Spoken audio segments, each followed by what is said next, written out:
2026 বিশ্বকাপে প্রথমবারের মতো অংশগ্রহণ করতে যাচ্ছে ৪৮টি দল। তাই তো এই বিশ্বকাপ নিয়ে ভক্ত সমর্থকদের মধ্যে রয়েছে বাড়তি উন্মাদনা। এরই মধ্যে জানা গেল নতুন এক আয়োজন থাকছে বিশ্বকাপের ফাইনাল ম্যাচে।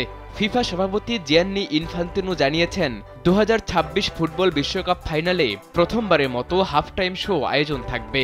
৪৮ দলের বিশ্বকাপটি যৌথভাবে আয়োজন করবে যুক্তরাষ্ট্র, কানাডা ও মেক্সিকো।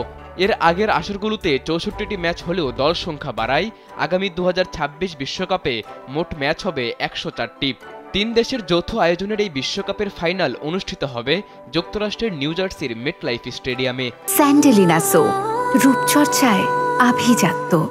সেই ফাইনাল নিয়ে ফিফা সভাপতি ইনফান্তিনো সম্প্রতি এক ইনস্টাগ্রাম পোস্টে জানিয়েছেন, গ্লোবাল সিটিজেনের সহযোগিতায় নিউ ইয়র্ক, নিউ জার্সিতে অনুষ্ঠিতব্য ফিফা বিশ্বকাপ ফাইনালে প্রথমবারের মতো হাফ টাইম শো আয়োজন করা হবে।